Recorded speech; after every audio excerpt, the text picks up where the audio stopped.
taken. 4th of the 4th, 1744. That day I remember too well. I woke up to the smell of burning ashes from last night's victory ceremony. The good news was that the enemy tribe, the Zulu, that we had been fighting against for years, were captured by the white people. My thoughts were interrupted by the warning bell that was used for alerting us of enemies close by. Soldiers rushed to the outer perimeter of our camp to protect the women and children from danger. I was deafened by the sound of gunshots and screams that erupted around me. I hugged my son for the further 5 minutes until I thought the fighting was over.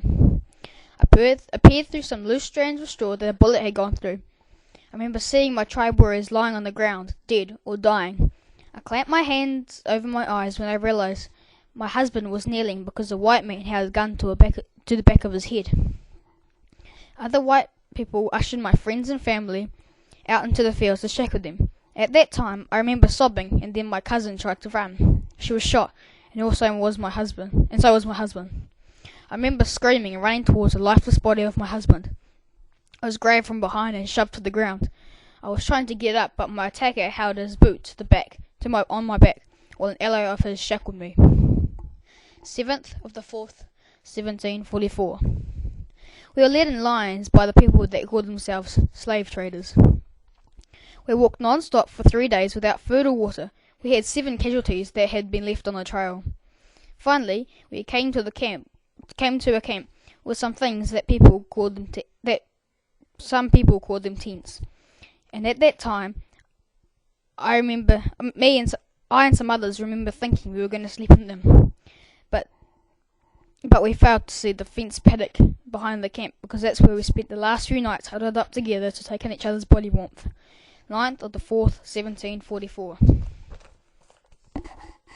The breakfast bell woke us, and the ones that didn't get up fast enough were severely whipped by the slave traders. After a little food that day, we were being herded into lines. As I was being shoved by the end of a gun, I saw a massive ship on the horizon, coming our way.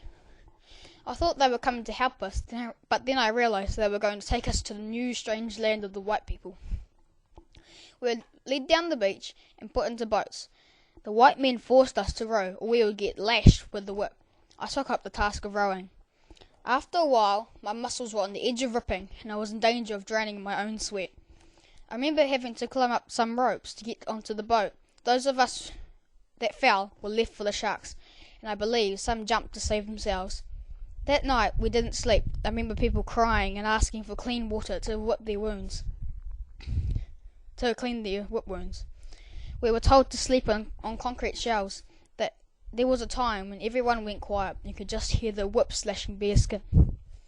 17th of the 7th, 1744. I had been on the ship for 3 months. I was covered in human waste, and as a stick white men came in with masks, but they still didn't cover their look of disgust as they started taking one on top to the top deck. And when the first person saw it, they cried with joy, and then everyone knew that we were going to live a little longer. 2 hours later, we touched land, and I remember digging my toes into the soft, warm sand. I realized we only had half of what we left with. 20th of the 7th, 1744. It has been 3 days since we landed. Everyone was in better conditions, and we were getting ready to be sold. I remember standing on the platform naked, with strange white faces looking at me. They were speaking in alien language. The man that looked like he was in charge smacked the hammer on the platform, and I was led to the back of the hall and put into a truck. 9th of the 11th, 1747. I had been working on a cotton farm for 3 years, and I have lost all hope of going back. Today, I just went out to the fields like any other day and sat there picking, and I heard some hissing. I sat up and moved down the line, picking cotton. As I go, I had a small bottle of water. I sat down to drink. I had finished my water, and then I realized I was done for the day. I turned around to find fangs flying at my throat.